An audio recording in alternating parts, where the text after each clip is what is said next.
Sub at Desawe Kanda, also live on Kesmi 107.1 in Tamale and beyond. We're live on W 93.5 in Wa and beyond. Streaming all across the world on 3news.com. We're live on Facebook at 3FM 927. Join us as always. I am Alfred Ocansey. My name is Beatrice.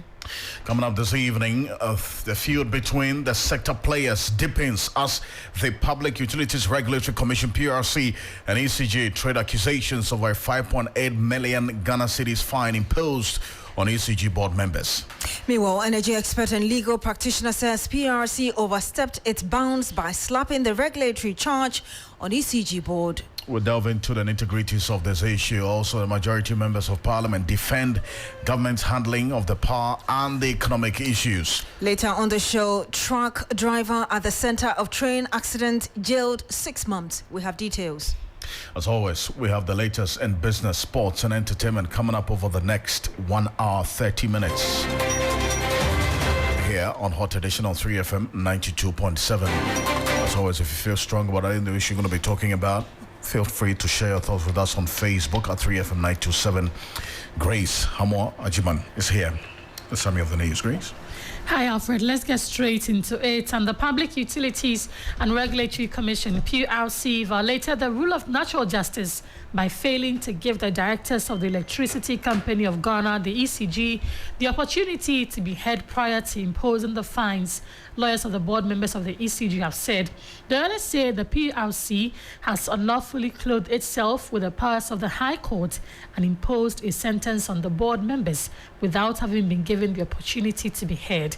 According to the lawyers, the directors therefore reject the contents of the regulatory order relative to any personal liability on their part.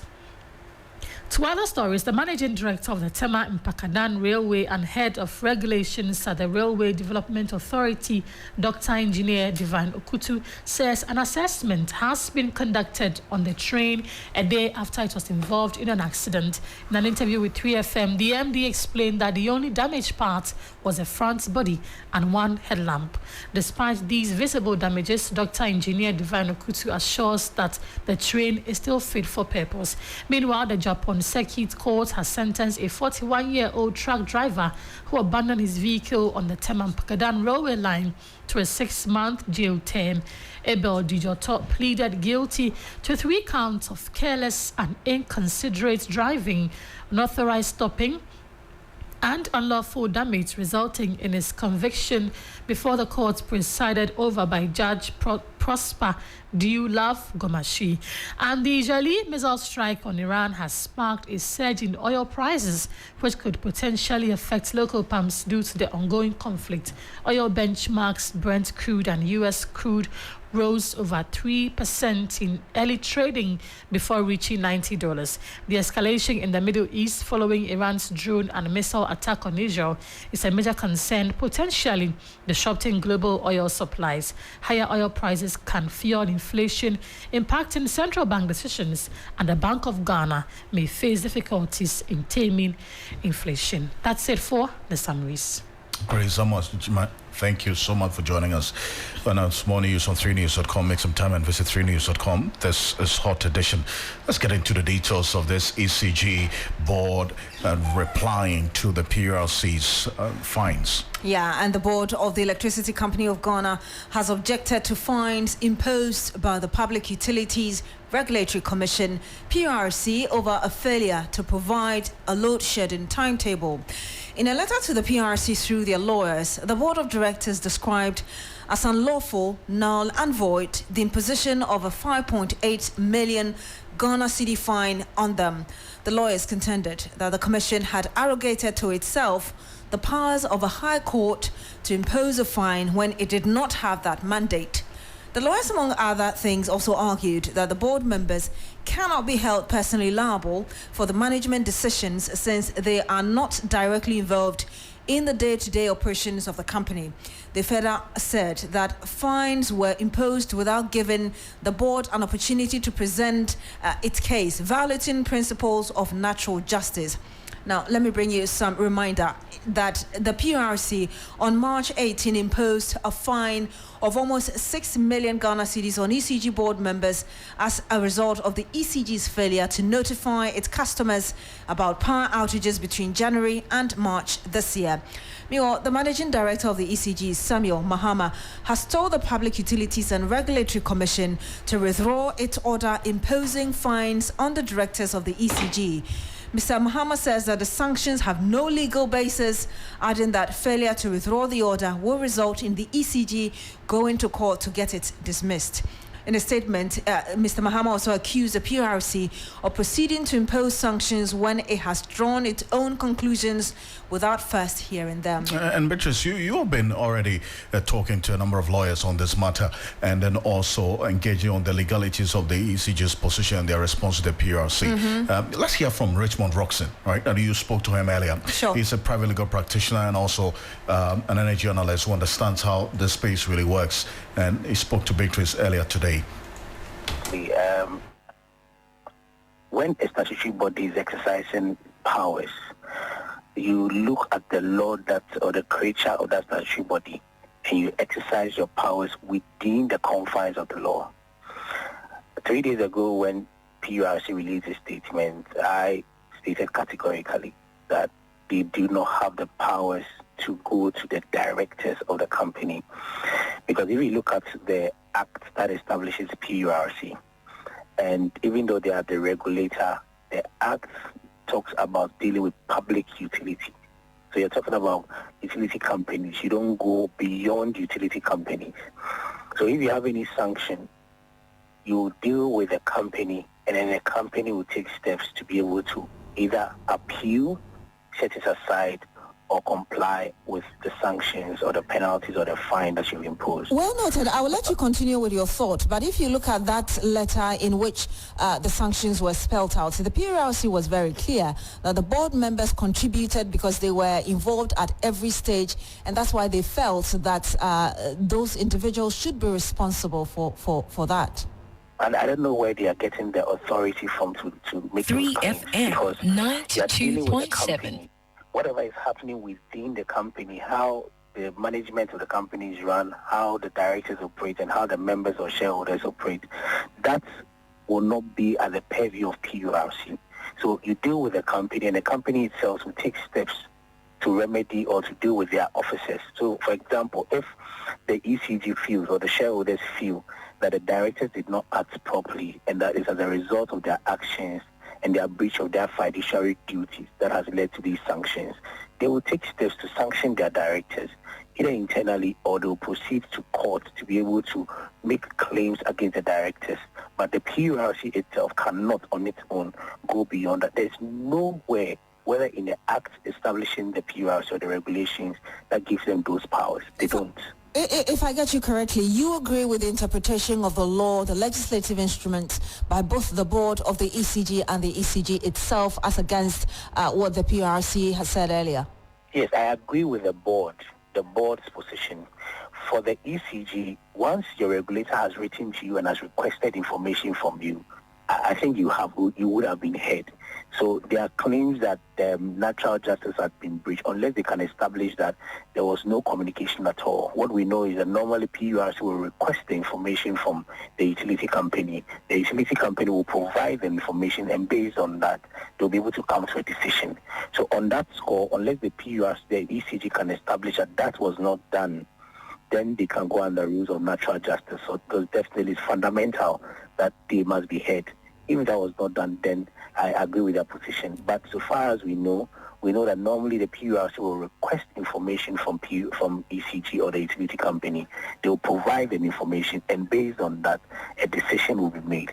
So I agree entirely with the board's position that the PURC has exceeded its powers. For the ECG portion, they will have to go further to establish that truly they were not given an opportunity to head. Okay, so that's Richmond Roxon. He's a private legal practitioner and also a journalist speaking on this matter earlier today. And Alfred, I also do know that you spoke to the former Power Minister, Kwabena Donko, who, indirectly has also been involved in all these power issues. Wondering what he said to you earlier. Let's not forget ECG is a limited liability company. And Act 992, the Companies Code or the Companies Act, provides for what we term removing the veil, provides for attaching directors personally for some category of offenses. And for me, this is so important, and I believe it's a groundbreaker. I happen to also be the ranking member on state enterprises, and we've had a regime where directors do not take their responsibilities seriously. Indeed, some directors never even attend board meetings. And yet, if you look at corporate governance structure, the board has ultimate responsibility for all decisions of the company. And therefore, for me, it is a step in the right direction, even though the quantum of the sanction on directors, I will encourage the directors to appeal under the PURC Act. You can always appeal the decision of PURC to PURC. PURC itself, and then, of course, the constitutional provision that allows you to go to courts when you have such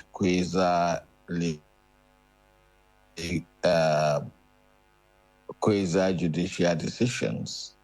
But it is a very good step in the right direction.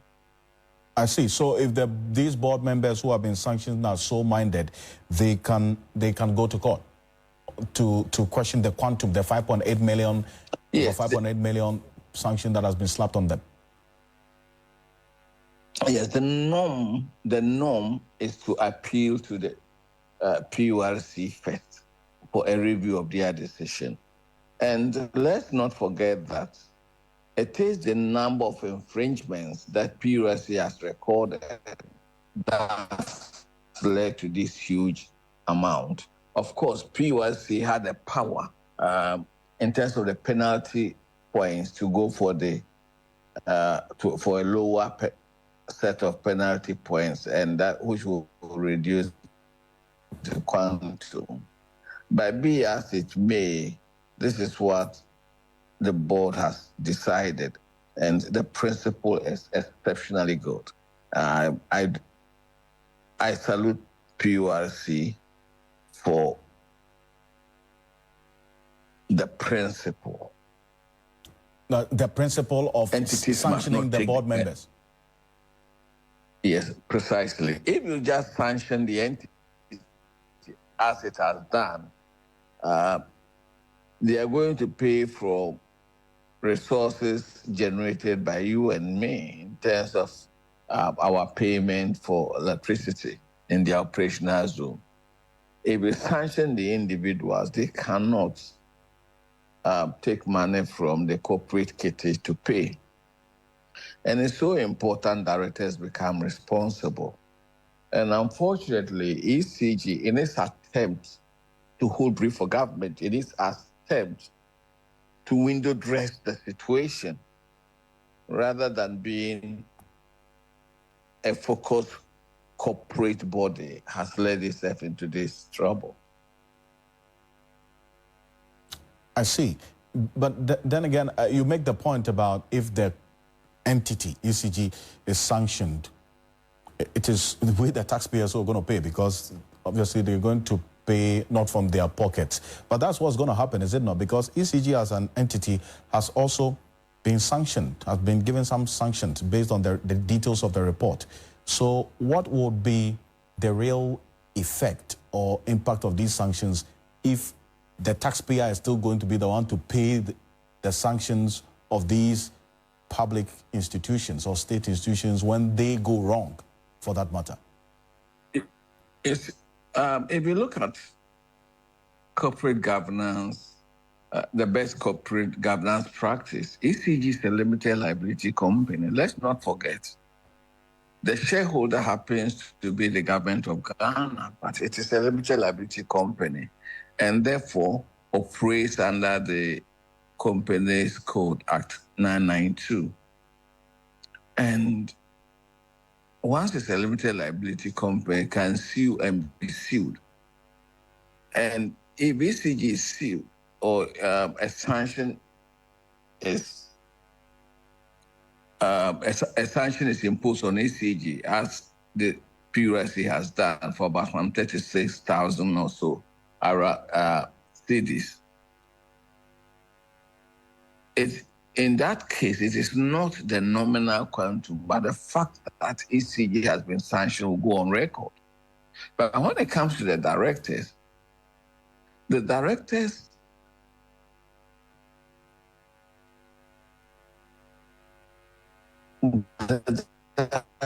refused and flouted a directive of the regulator. And that is extremely serious because, you see, in modern corporate management and then in modern political ecosystem, once you decide to liberalize or once you are a monopoly, there has to be a regulator to ensure fair competition and to ensure that the public is not cheated. ECG operates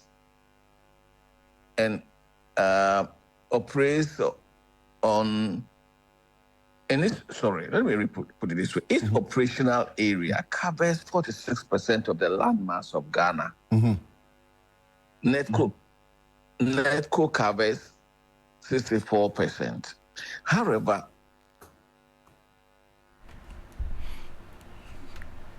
So you heard the former Power Minister, Dr. Kwabena Donkor, in that interview with Alfred Ocansey earlier. We stay a bit more on this power issue because in what appears or in what can be classified as an unending exchange of words, the majority has mounted a spirited defense of the government handling of the current power crisis.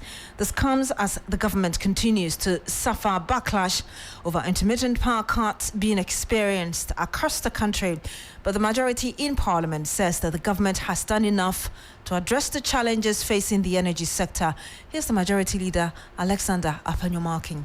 We recall that somewhere 2015, when Ghanaians were calling for reduction in utility tariffs, particularly electricity, the then President Mahama, currently the flag bearer of the NDC, said the cost of the production of electricity was so high that there was no way the government could reduce electricity tariff. The MPP government that today the NDC criticizes took steps to negotiate a major tariff reduction.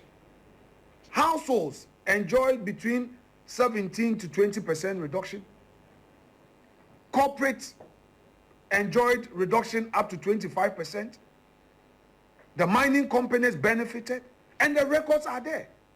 That upon assumption of office, the very thing we spoke about in opposition, which our friends in government then said it was a political talk. We came in and we announced this major tariff reduction. So yes, it is true that Ghanaians are complaining of electricity tariffs. Cost of living is high.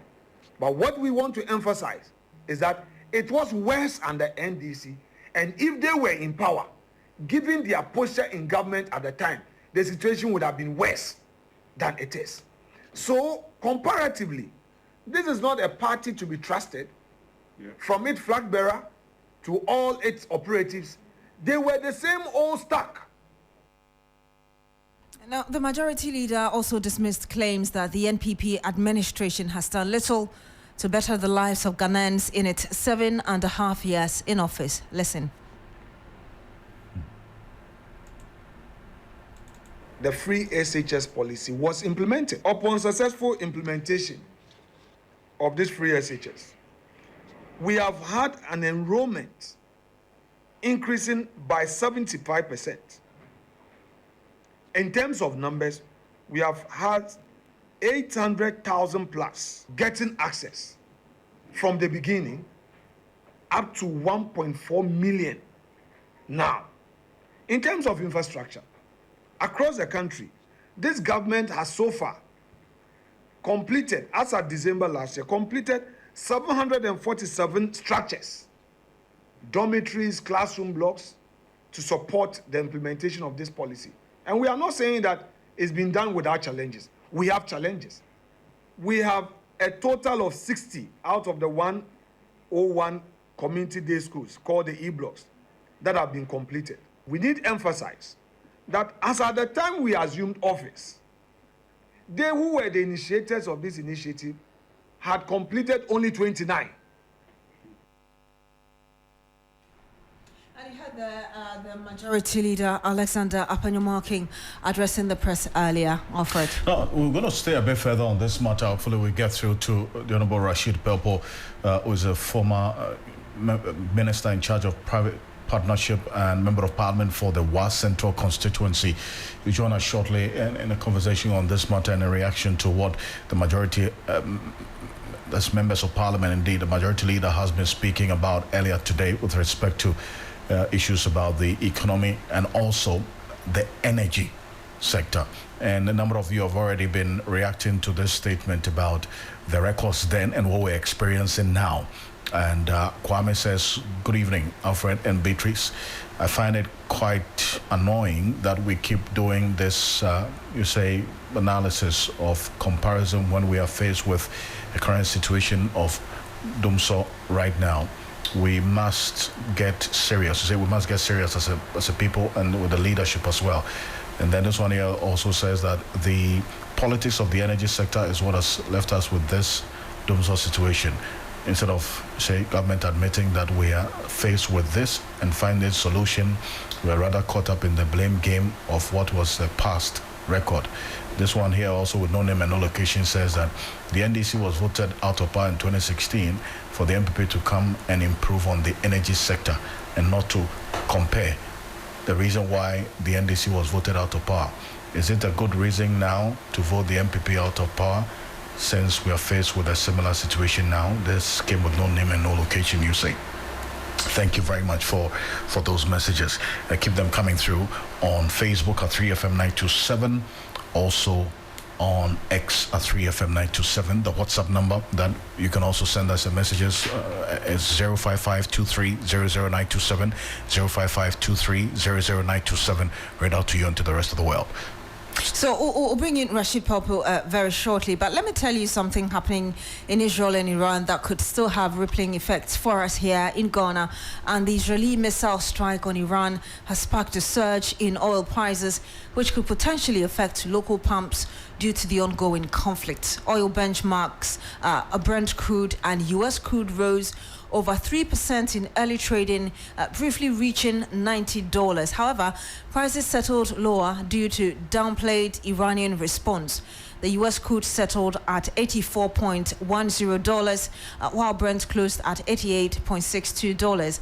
Now, the escalation in the Middle East following Iran's drone and missile attack on Israel is a major concern, potentially disrupting global oil supplies. And let me tell you, Alfred, higher oil prices can fuel inflation, impacting central bank decisions. Already, the Bank of Ghana may face some difficulties in taming inflation, as we've been told. The geopolitics in the Middle East continues to pose a risk to oil prices and overall market stability. And we'll be bringing you some more deep insight into the analysis of how this could have rippling effects really here on our local markets. Indeed. So that's what's happening right now, and we're keeping an eye on it because, unfortunately for us as a country, whatever happens on the global front affects us directly. And what is going on now. So especially with the price of crude oil on the world market, it is one of three factors that influences the pricing of petroleum products at the pumps. And already we've seen petrol prices going up at the pumps, diesel, and then also LPG as well, which has influenced the increase in transport fares. So if it's going to get worse, we're going to be directly impacted by it. We'll get through to Professor Vladimir Chudan so shortly. But the driver of the truck abandoned on the Teman-Pakadan railway line that led to Thursday's train crash has been jailed for 6 months. Now, Abel Jidoto, 41 years of age, faces additional punishment should he fail to produce his driver's license as ordered by the court. Now, that was swift. Now, the accident involved a new train government procured from Poland, which was undergoing a test run within the Sujaman district on Thursday. That was yesterday, actually, April 18. Abel Jidoto was convicted and sentenced today after the accident yesterday around 3 p.m. thereabout, after admitting guilt to 3 of the 4 charges leveled against him. He was charged with inconsiderate driving and causing unlawful damage, amongst others. Mr. Jidoto received a sentence of 100 penalty units, equivalent to a potential 20-month in prison term if he defaulted, and also after pleading guilty to the charge of careless and inconsiderate driving, a violation of Section 3 of the Road Traffic Act 683/2004, as amended by Act 761 of 2008. On the charge of unauthorized stopping, he was sentenced to 20 penalty units or a 5-month jail term in default. The third charge was for causing unlawful damage, contrary to Section 172B of the Criminal Offences Act 2960. He pleaded guilty and was slapped with a 6-month sentence with hard labor. The fourth charge was for failing to produce a driver's license, contrary to Regulation 47.2 of LI 2118. Mr. Jidoto pleaded not guilty, asserting that his license was within the damaged vehicle. So now they've had to go and look for the license in that vehicle that was damaged as a result of the accident yesterday. If you're new to this, in a press statement yesterday, the Ministry of Railway Development explained that as the train approached the curve on that particular side of the Sujaman stretch, it encountered a stationary vehicle obstructing the rail track, resulting in the accident. It said despite the immediate application of the emergency brake system, the train was unable to stop to a complete braking before crashing into the truck. The Ghana Police Service later announced the arrest of the driver of the Hyundai truck with registration number GS901820. Preliminary investigations established that Jidoto left the truck unattended on the railway line, leading to the collision with a new diesel multiple unit train. If you go on our Facebook page right now, we have pictures of this train that has been damaged yesterday as a result of that accident. If you go on our Facebook page at 3FM927, you're going to see the pictures of this train that was damaged yesterday as a result of the accident. What we do know now, after that accident yesterday, the driver of this truck that was abandoned on the Temampagadan railway line that led to Thursday's train crash has been jailed for 6 months. Goes by the name Abel Jidoto, 41 years of age. My colleague Gold Armstrong Joseph Alobe is joining us in the studio, because you've been at the accident scene, and what's happening there as we speak, especially because of the statement from the Railway Ministry yesterday concerning this accident. So the current update is that they are doing assessment of the extent of damage now. So first I went to the accident scene, and then also to the DMU maintenance and repairs unit where the train has been moved to currently. I saw that is they are doing some maintenance work on it. So I looked closely to how the extent of damage is with a layman's eye, and you could see the left side of the headlamp is broken beyond repairs, and then also part of the body too, you could see is damaged, not so much just the down part of it. That is the only side you could see damage using physical eyes too. But speaking to the MD of the railways over there, he told me that they are still doing assessments and see what other parts of the train has been damaged. But for the engine is intact and the train is fit for purpose. I see. So the damage is to the front. It's just the front part. And if we're going to put that damaged part on the Facebook page right now, for our viewers on Facebook to have an idea of what we're talking about. But did they give you an indication of how long this repairs is going to take? So they are saying they just have to fix the part of the body that is broken, and then also how to bring in a new light to repair or replace the one that is broken now. And it's not going to take so long, according to the MD. And also the train is even yet to be handed over to the Ghana government. It's still under the Poland people. And I saw about 14 of the white men in there trying to fix the part that is broken. So 14, and this we understand is going to be at the cost of the manufacturer. Yeah, it's at the cost of the manufacturer because they are even yet to hand over the train to Ghanaians. We are told they went on what we call acceptable test, something on the track, on the line, not necessarily a try test. That is what the MD said. And I asked him if they did. So this was not a test run. This wasn't a test run. I see. So it's an acceptable test they were conducting and not a test run. So he told me that in the morning, that is yesterday morning, before they went on these rounds, they had this truck that moves on the trail line to clear the lines of any unwanted objects. They did that early in the morning before they moved. So he can say that this truck has not been parked there for a very long time because in the morning they moved on that track and there was nothing of that sort on the railway.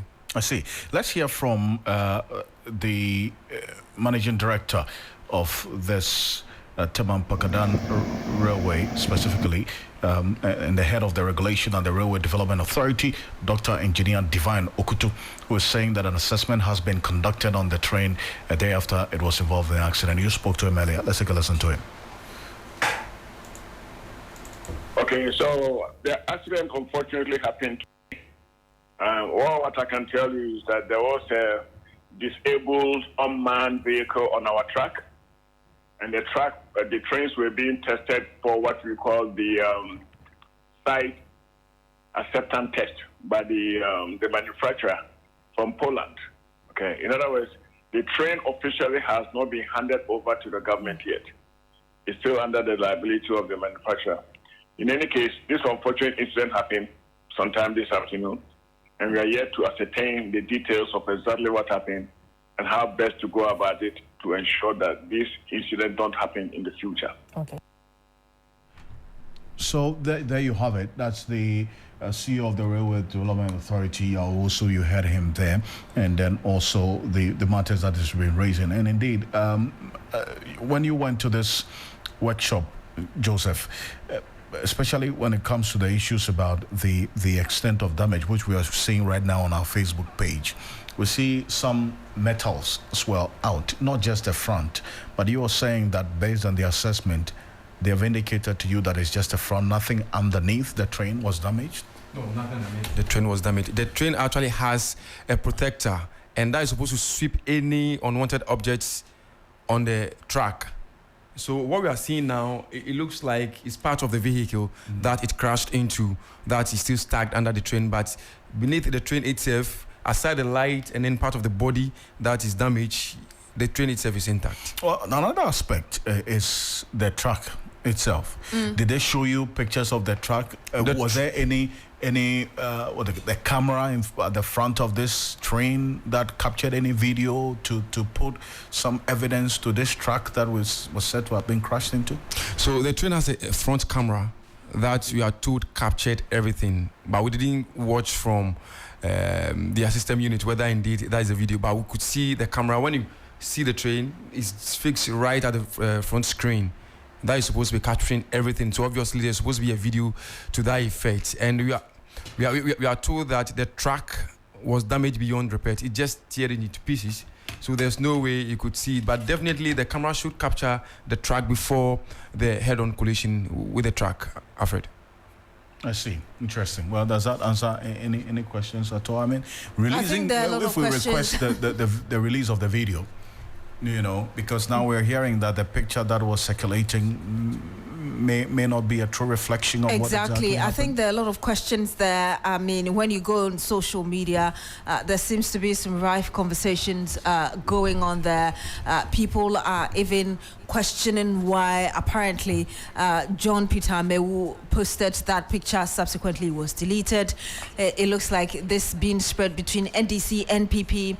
Again, there's a supposed picture, I would say, let me put a caveat there, that we haven't verified it, which apparently was posted on Instagram on the 18th of March 2023, which is showing that same picture that is going around, that is the truck that caused the accident. So I think there are a lot of questions to be answered, and Alfred, like you just said, showing that right footage from what the train captured would settle a lot of these issues. But I think the video the MD confirmed to me was the same video with what I saw with that track. It's the same track. So like a screen or Snapchat, whatever, of the video. So you know the a still video, picture from the video. Yes. So the video I saw from what the MD said is what the train captured. You could see it was moving on a very top speed, and then right in front of it was this same track you've seen parked that we are now saying, we are hearing that there's something that someone posted on Instagram for how many years now?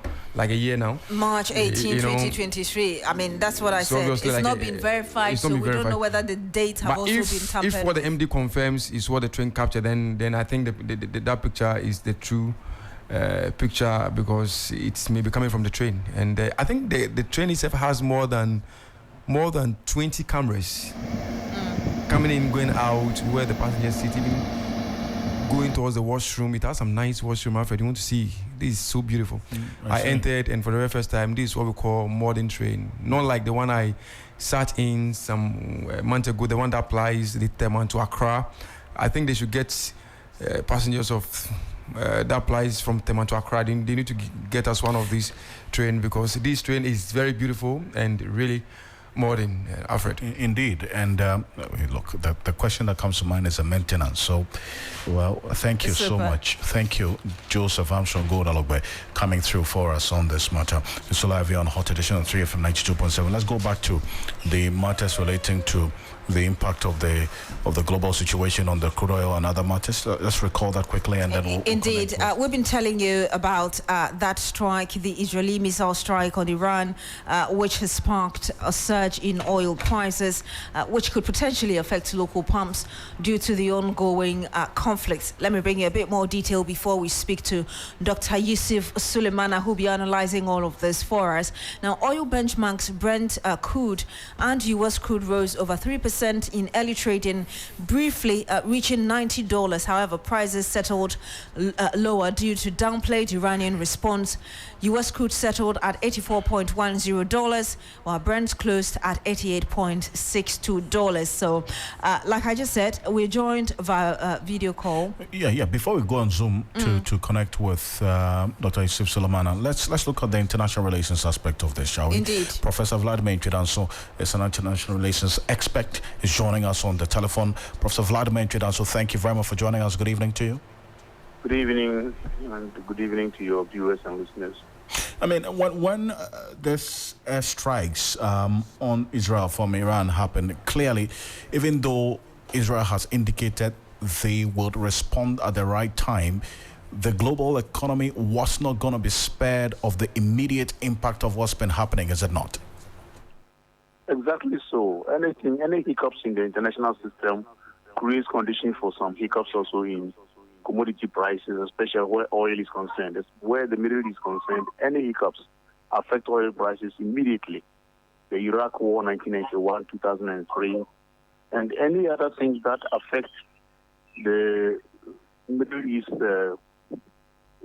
jigsaw puzzle affects oil immediately. So speculatively, people who are dealing in oil would know that once there are those missiles moving from Iran to Israel and Israel retaliating, speculators will fix the prices as quickly as possible. So there should not be any surprises over here.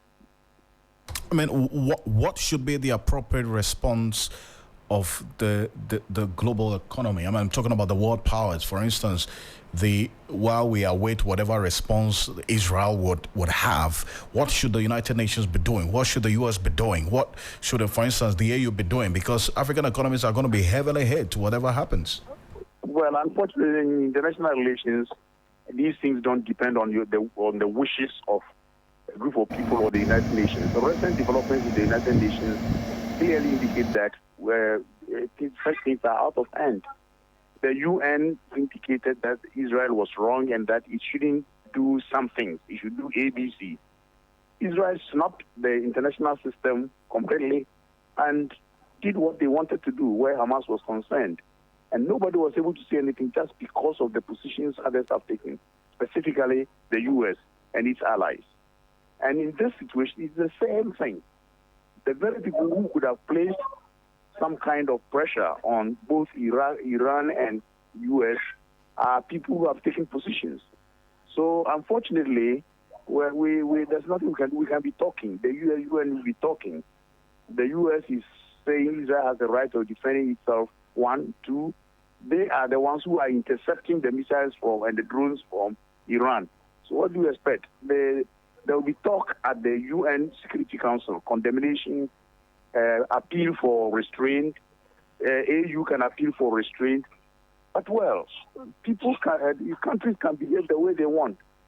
Iran will be appealing to international law, which allows it to retaliate the way Israel attacked its embassy in Iraq. And Israel will also say that they have a right to respond to any retaliatory attack. So one way or the other, we are in a quandary.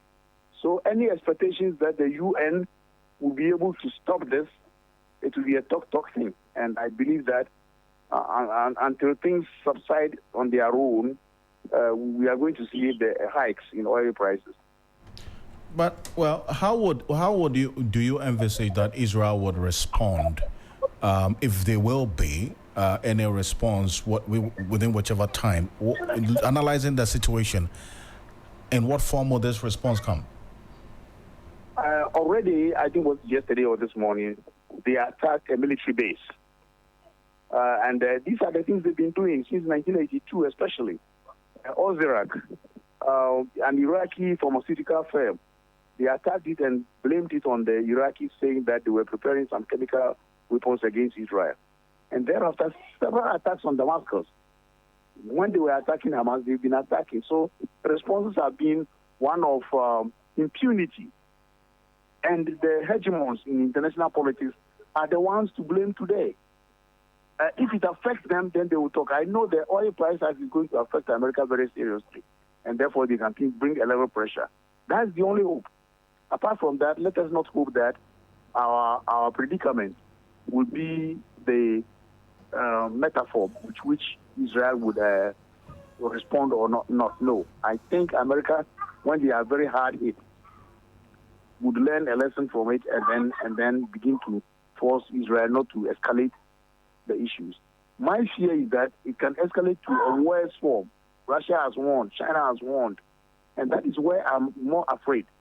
Because if Iran tries to use its tactical weapons, by tactical weapons I'm talking about any nukes or any other tactical weapons that can avoid any detection and hit Israel despite the dome, then we are in for trouble. And those are the things we need to be praying that Iran doesn't go full scale.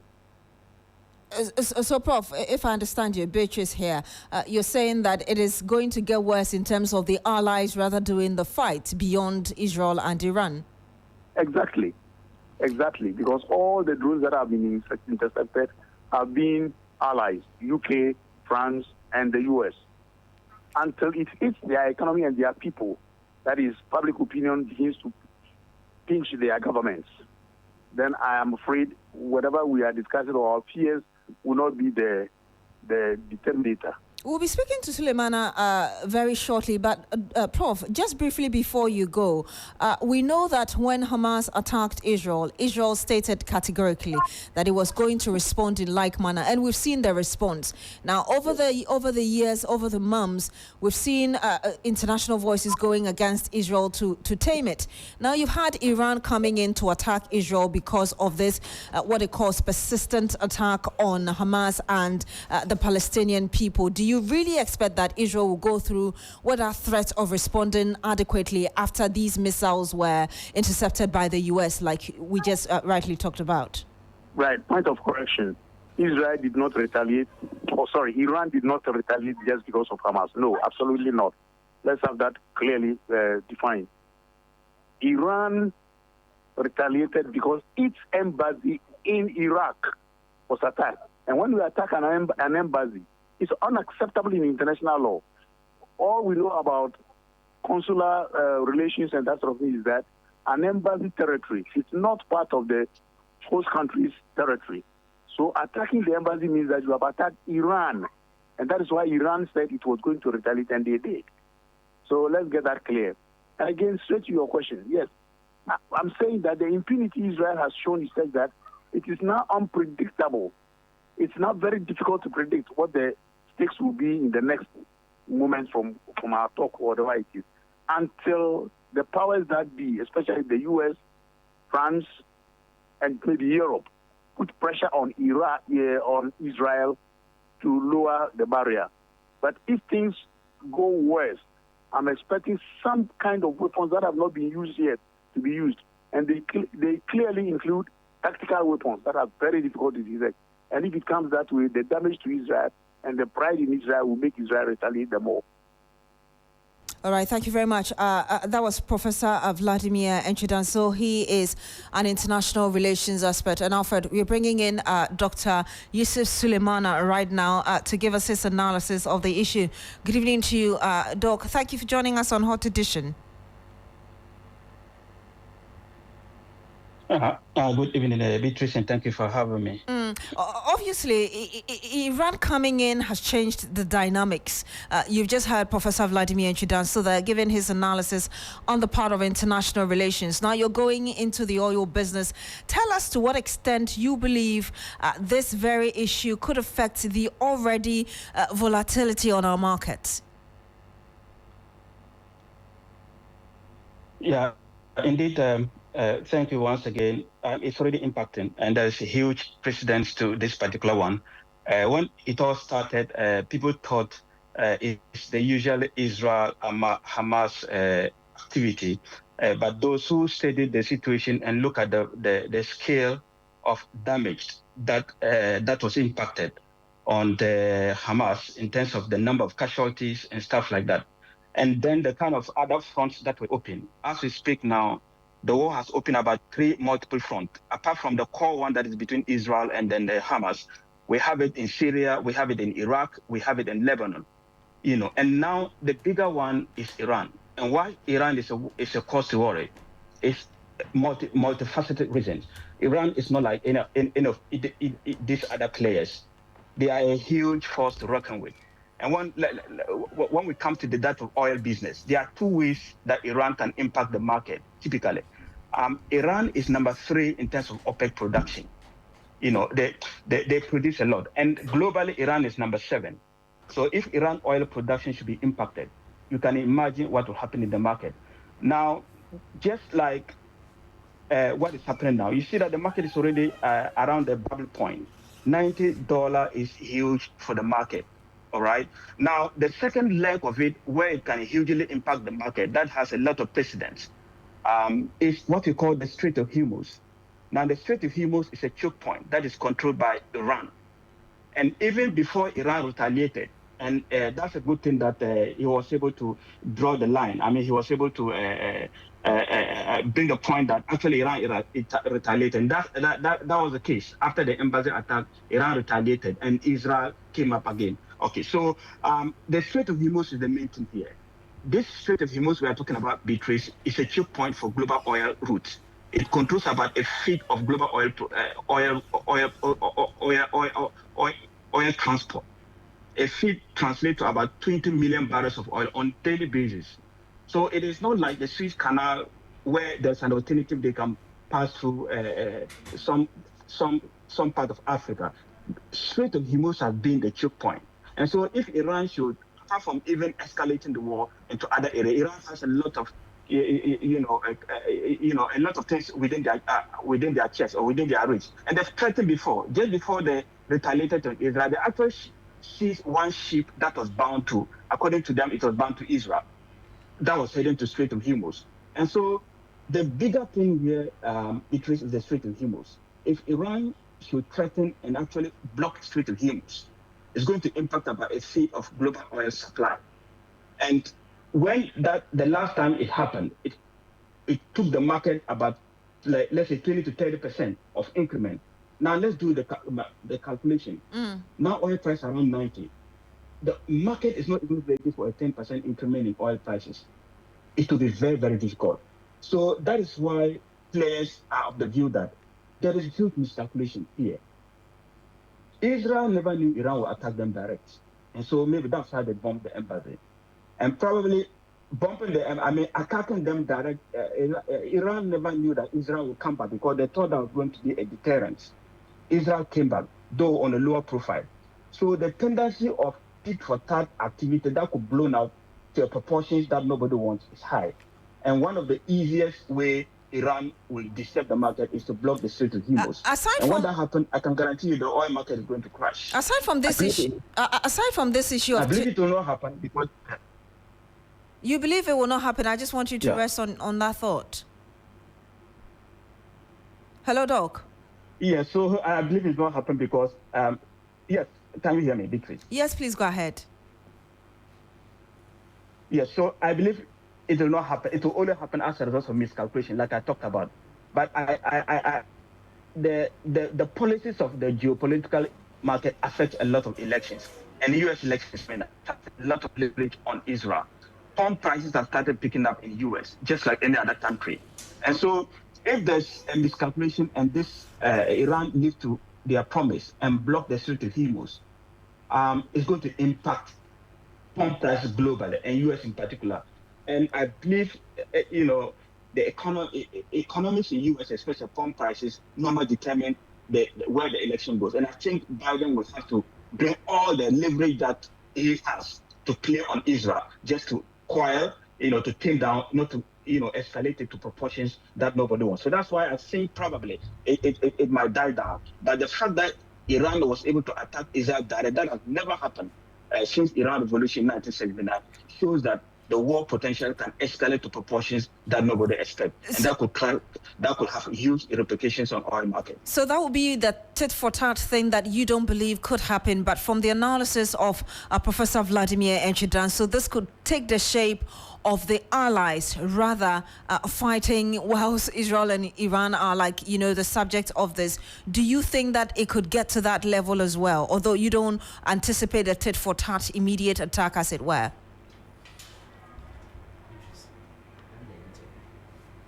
Yeah, so if both of them look at this calculation that I made, there's not going to be a winner. That's why I believe that U.S. will bring all the efforts they have on Israel, to be able to tame them down. They have warned, but they have not listened. The reason why I'm saying that it could not happen is there's not going to be a winner in this case. Iran, even though if they block Strait of Hormuz, is going to impact the economies of the GCC nations because all their oil passes through there. But they are ready to do that sacrifice just to ensure that Israel are taught a lesson. Because the only way they believe this war can stop, and I agree with the professor, that it's when those who fund this war, they begin to take a hit. And I can tell you when Strait of Hormuz is blocked, everybody is going to take a hit. The Western economies, they're going to take a hit. As for this, the global South African economies, it will even be worse because they are heavily reliant. So I believe that probably these players who are backing both sides, I believe Russia and China will also talk to Iran to just to calm down, just like the Western world will also talk to Israel to calm down. But there could be miscalculation. That's what I'm saying. So the tit-for-tat will come when there's miscalculation, thinking that the other person will not respond.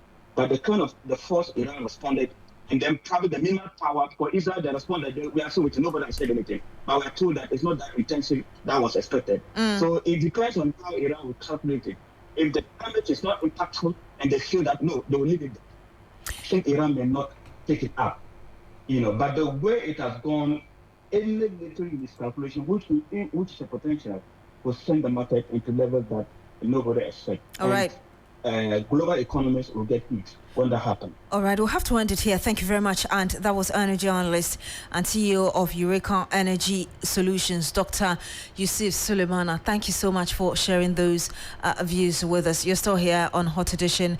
My name is Beatrice. I'm doing this with... My name is Alfred Ocansey. We're back with the business news with Juliana Menyofo after this quick break. Stay with us.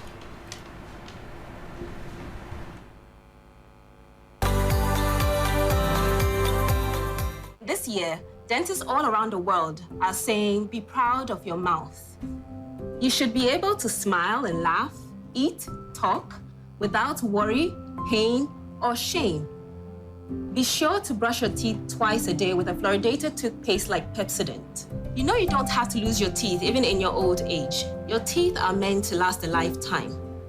Welcome to a new season of Time with the Dentist. My name is Dr. Gwendolyn Amakwe Baiche, and this is proudly sponsored by Pepsodent in partnership with Ghana Dental Association. In this first episode, I'll let you know what periodontal disease is and how you can avoid it. Periodontal disease is a disease of the gum caused by plaque. Dental plaque is a sticky film that forms on the surface of the teeth. It comprises different types of bacteria in the mouth and the substances they produce, saliva, and food debris. It constantly forms on the teeth, but can easily be removed with proper toothbrushing and flossing. Plaque accumulates around your teeth when you do not brush your teeth properly and floss over a long period of time. The bacteria in plaque can affect not only your gums, but the bone of the jaw if action is not taken. Bear in mind, the gum, bone, and some ligaments surrounding the teeth are supporting structures of the teeth, holding them in place. So once these structures are infected, the teeth become loose and eventually fall out. So with the accumulation of plaque, you first experience what we call gingivitis. And here, your gums become irritated and inflamed. You may notice some bleeding while you're brushing your teeth at this point. Seeking help at this time can completely reverse the process. Once you fail to do so and continue in your poor oral hygiene practice, the gums start to pull away from the teeth, creating a space around the teeth called pockets for more plaque to accumulate. And when this happens, a conducive environment is created for bacteria to thrive. The bones surrounding the teeth get affected and are destroyed. And this will cause your teeth to get loose and eventually fall out. This advanced stage may be accompanied by pain on chewing, bleeding gums, discoloration of your teeth, especially in areas close to the gums, and even bad breath. Let's take note that this disease process can affect children as well, especially adolescents, and it's important to seek professional help early. Periodontal disease is preventable. Brush your teeth twice a day with fluoridated toothpaste like Pepsodent. And don't forget to floss. Visit your dentist regularly, every 6 months, or at worst, once a year. That way, periodontal disease can be detected early and treated, and the latter effects completely avoided. Don't wait until it's too late. Talk to a dentist. Take charge of your oral health. This campaign is proudly brought to you by Pepsodent in partnership with Ghana Dental Association.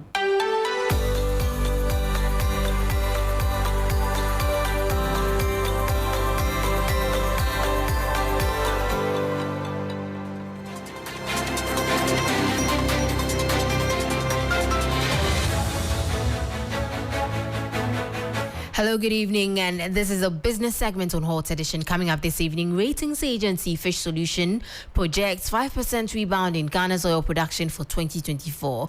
We'll bring you details. Meanwhile, my name is Menu Afo.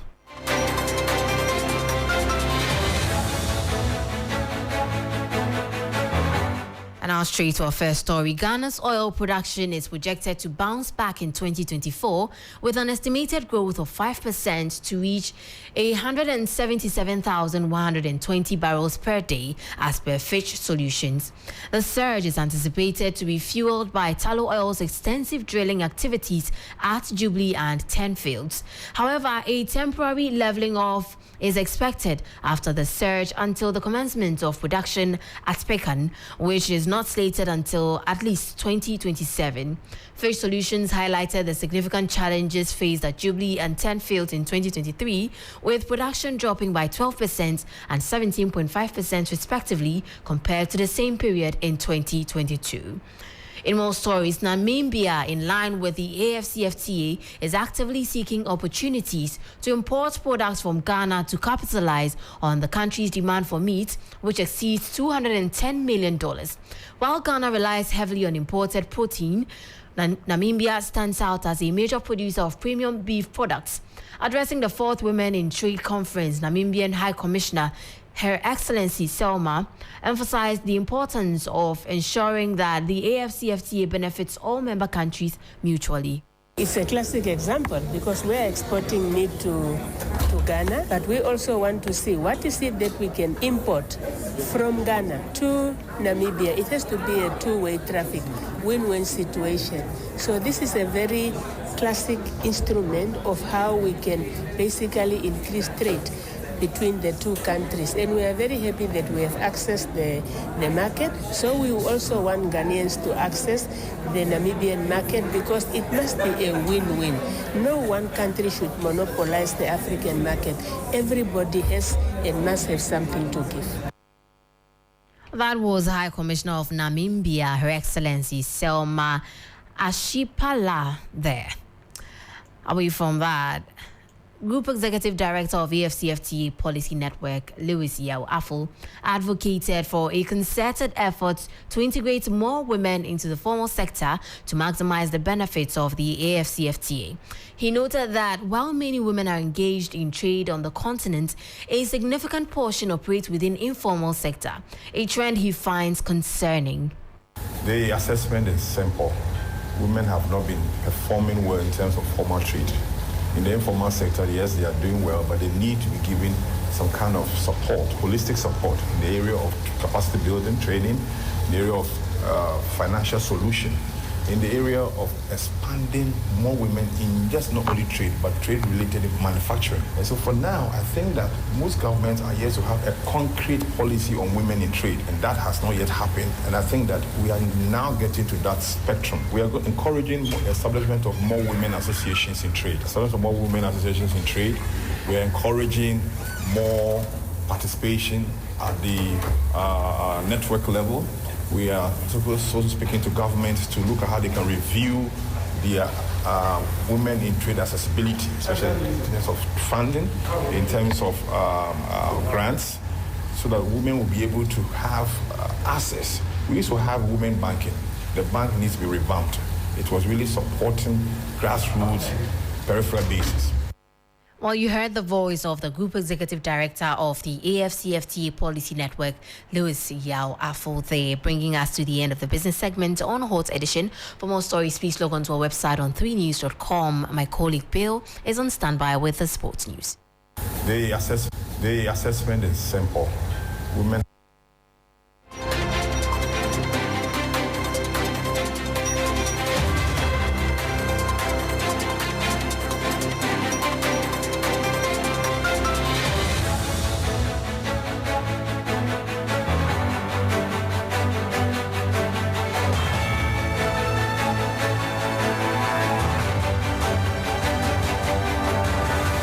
Thank you for that, Menuafo. It's time for sport here on the 3FM Hot Edition. My name is Billy Shen. We are going to start off from the local front, where Nations FC coach Kasim Mingo believes that the era of dominance for Hartlepool and Asante Kotoko in Ghana football has ended, and it is time for other Ghanaian clubs to step up.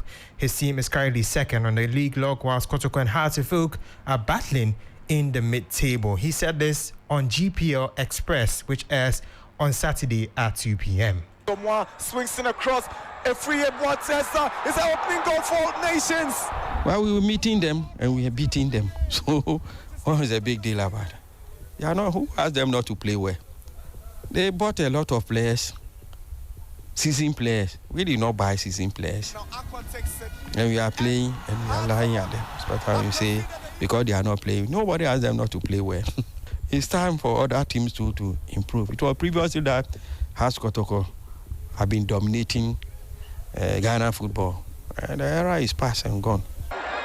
Nations have caused a major upset. The era is past and gone, according to Kasim Mengo, the head coach of Nations FC. Now, here are the fixtures for the Ghana Premier League for this weekend. Legon Cities will be hosting Hartlepool. Karela will play against Accra Lions. Pofo Katano will play against Bechem United. Bibiani Gold Stars will play against the Diana Heart of Lions, who play against Nations FC. RTU against Instructorman. Asante Kotoko against Samatex, and Brekum Chelsea against Mediama SC. Now, here are the standings in the Ghana Premier League. Samatex are on top with 49 points. Nations are second with 44. Indiana are third with 42, and Mediama are fourth with 39 points. But Asante Kotoko are currently 11th on the table with 33 points, while Hartlepool are 9th with 35 points. And so they would have to improve during the weekend. Now let's move on to the CAF Confederation Cup, where Dreams FC are preparing for their semi-final showdown with the Egyptian side Zamalek.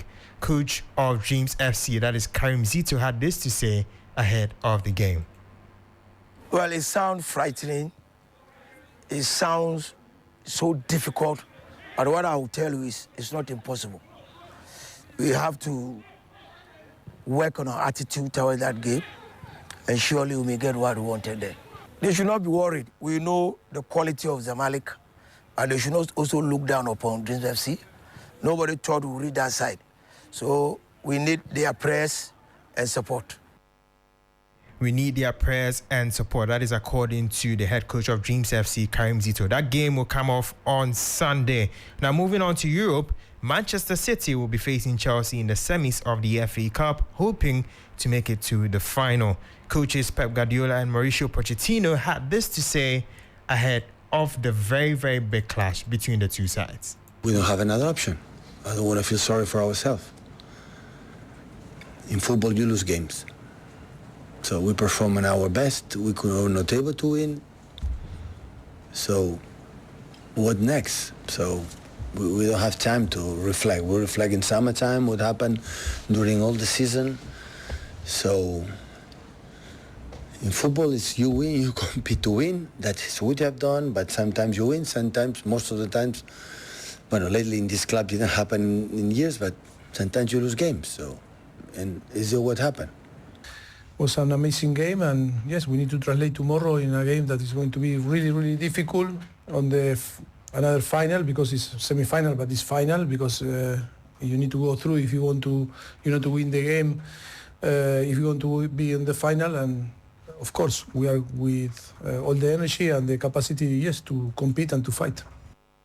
That was Pep Guardiola and Mauricio Pochettino, the head coaches of Manchester City and Chelsea, ahead of the FA Cup semi-final. The other semi-final will be between Coventry City and Manchester United. But there's Premier League action this weekend, and here are the fixtures. Luton will play against Brentford. Sheffield United will play against Burnley.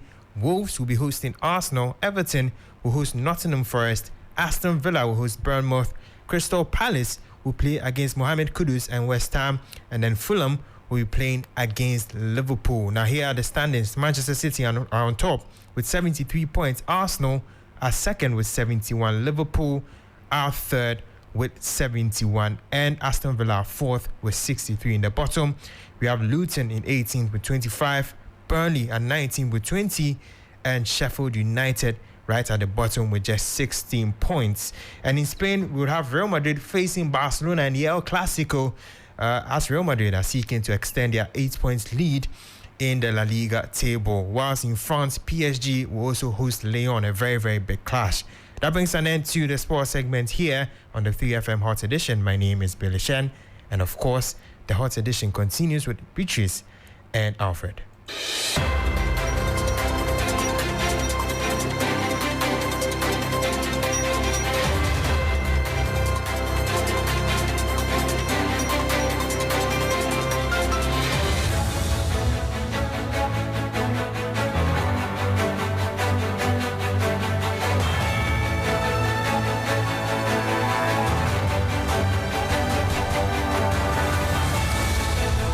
Belishen, thank you very much. With all the news making around the world of sport, there's more news at 3 Sports across all social media platforms. At 3 Sports across all media social platforms. Also, you can get a lot more, and so many of your messages coming through. We would get into it here on Hot Edition on 3FM 92.7. We're live on Kesmi 107.1 in Tamale and beyond. Also on W 93.5 in Wa and beyond. We're going to get into campaign trail right now, but before that, we will get some reactions, especially from the issues relating to the Isaac Adongo who's been talking about the issues related to the economy. Let's do this quickly. Yes, the IMF and the member of the Finance Committee of Parliament, Isaac Adongo, is optimistic that Ghana will soon reach an agreement with international private creditors to pave way for the release of the third tranche of bailout support from the International Monetary Fund. Speaking to 3 businesses at Pakwasi Asare on the sidelines of the spring meetings of the World Bank and the IMF, Mr. Adongo, however, said that what the economy requires to stay afloat is way more than the $360 million by the IMF. Well, while we're at it, let's get into campaign trail right now.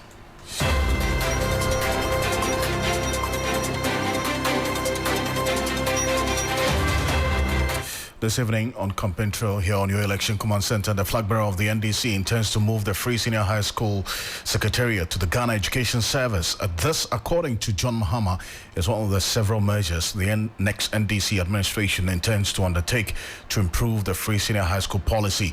Speaking at the engagement with pre-tertiary teacher unions, John Mahama assured for a review of the Free Senior High School program, including the Secretariat under the supervision of the Ghana Education Service. Take a listen. We're going to mainstream TVET and STEM into all secondary schools. We don't believe that STEM and TVET should be standalone in special secondary schools. We must mainstream them through all the secondary schools.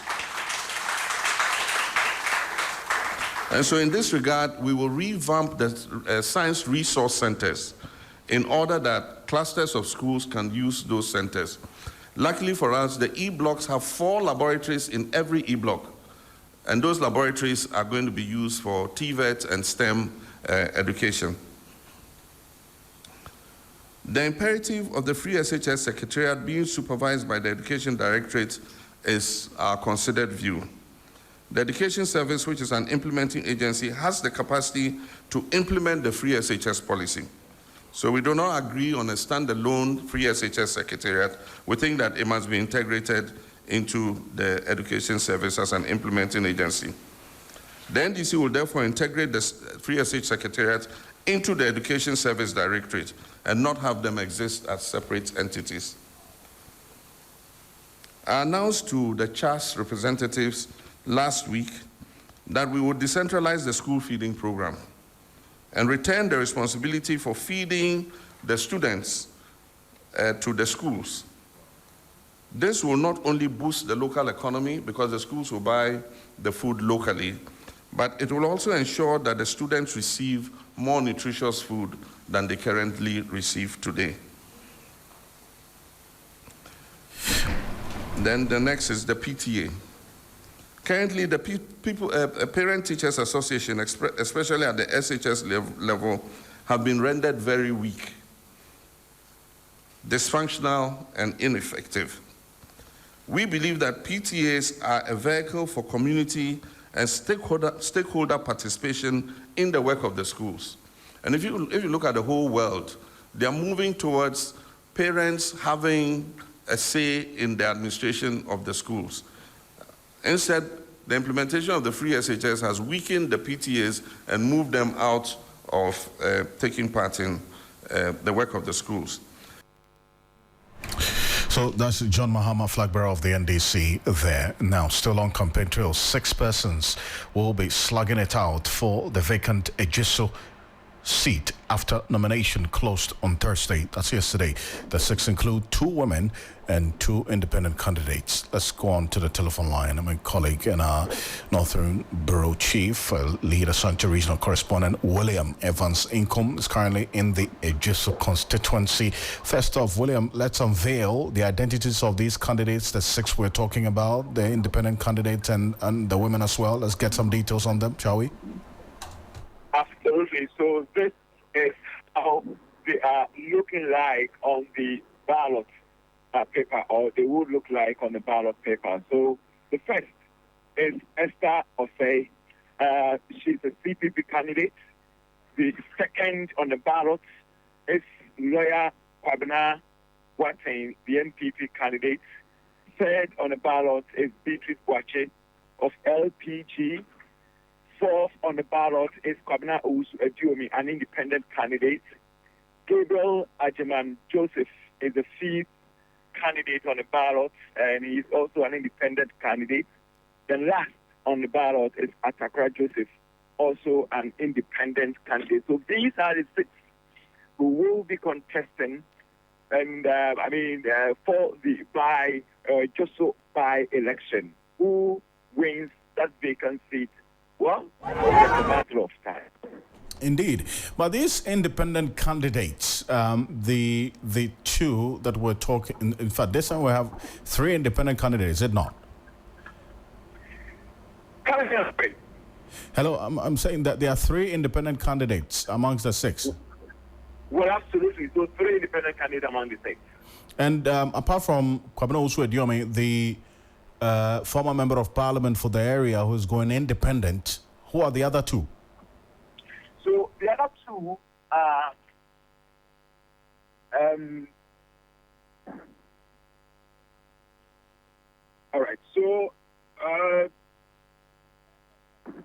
all right. So the other 2 are Gabriel Ajiman Joseph. Then we have Atakra Joseph.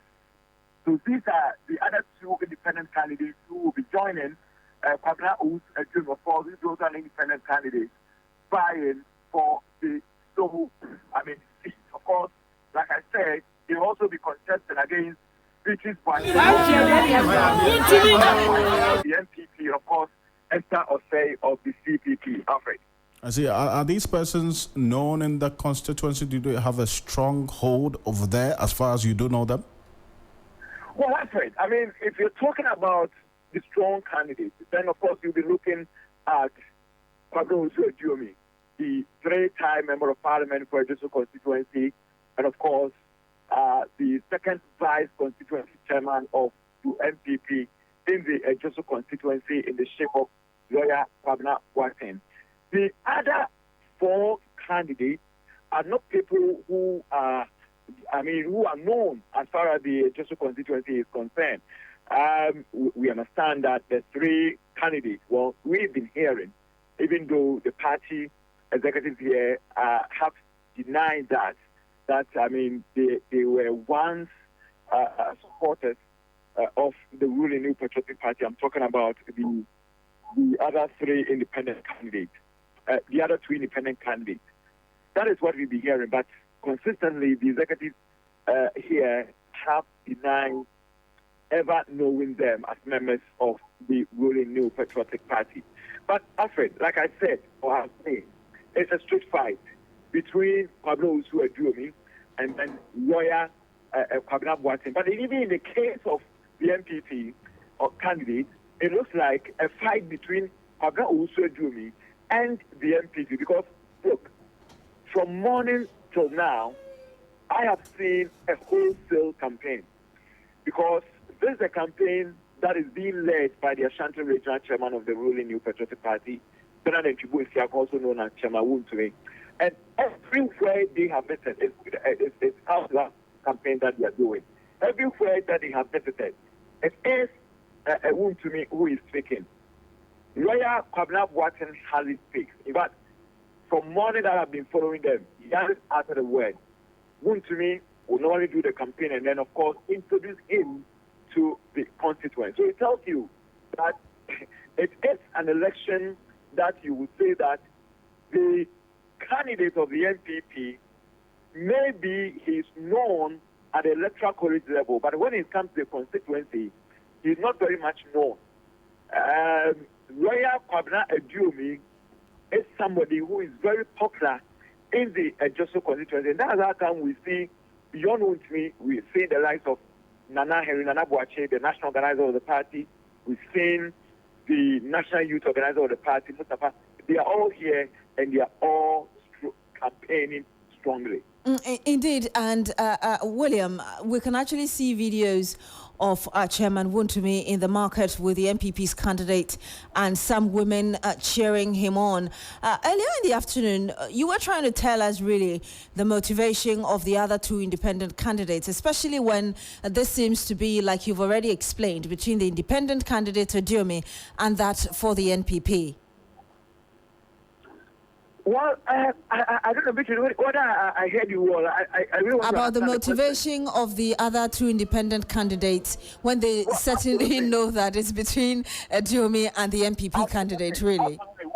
They also thinking that have some level of chance because, I mean, like I said in the afternoon, from 96 to date, and just so in terms of parliamentary election, rarely will you see an independent candidate fighting for the seat.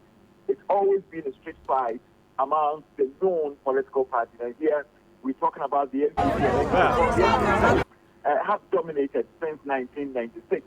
It's like a political bona fide property of the ruling New Patriotic Party. But now we have a situation that is, one would say, well, a bad one, but a novelty. A novelty in the shape that never in the political history of Ejoso have they ever recorded a situation that they are seeing now, like a demise of a certain member of parliament that will certainly call for a by-election. This is the very first time. And to these two independent candidates, apart from lawyer Kwabena Aduomi, they also feel that, well, maybe some way, somehow, if they do their work well, they will also make history. And that has been their motivation. William, once again, before you go, you've just talked about, and we've seen indeed the video showing on our Facebook page, Chairman Wontumi coming in, the national youth organizer of the party also coming in. Do you think it's a subtle indication of the MPP being afraid that, listen, if we don't campaign strongly behind our candidate, Aduomi could take the seat out of our hands? The exact question that I asked Wontumi, but he feels that, well, yes, I mean, it's something that they've been doing in every by-election. Komau is the same strategy that, according to Wontumi, they adopted. But somebody like myself, who has been observing election in the Ashanti, especially the MPP, and how they go into, election, Beatrice, I can tell you that this one appears to be an election that they are taking very seriously. Because Kwabena Aduomi is very strong on the ground. He may not be popular among delegates as far as the MPP is concerned, but when it comes to the constituency, 28 electoral areas, he knows them by heart. 204 polling stations, he knows them by heart. Over 100,000 voters, he knows them. So they are not taking chances as far as this particular by-election is concerned. Look, they started from the Ejoso market, and they almost visited every single store in the Ejoso market. We have counted over 300 shops. They almost visited every single shop, trying to let the people of Ejoso know that the Ejoso for years has been very loyal to the MPP. So for now, if John Kuma is not there, they just have to continue that tradition. But hey, Kwabena Aduomi has been has occupied the Ejoso seat for 3 consecutive times. This is where he lives, this is where he sleeps, this is where he fraternizes. And that is a bit scare to the ruling New Patriotic Party. William, appreciate you and all the expertise in this constituency ahead of this by-election. And William Evansinkum is leading the team of your election command center in the Jusso constituency. William, thank you so much for joining us here on your election command center. Here's what we do know about this Jusso constituency: 204 polling stations, and we already have footprints there on your election command center across all media journal platforms, 28 electoral areas, over 100,000 eligible voters would be eligible to cast their ballot on that day of the April 30, the date for that by-election. And these 6 individuals, 3 independent candidates who are also going to test their mettle at this by-election. We'll see how things play out here on your election command center. We're talking about Esther Osei of the CPP, lawyer Kwabena Boateng of the NPP, Beatrice Boachi of the LPG. And then also Kwabena also Diome, the 3-time member of parliament who's going independent, Gabriel Ajimam Joseph, independent candidate, as well as Atokra Joseph, who's also an independent candidate. We'll see how things play out here on your election command center. More? Indeed, and now to the NPP, still staying with the NPP and the government, is to reconstruct part of the Medina market, which was gutted by fire. It is also to provide funding to the owners of the shops who have lost their wares and still counting the losses. The Vice President, Dr. Mahmoud Baumia, made the pledge when he visited the Medina market earlier today.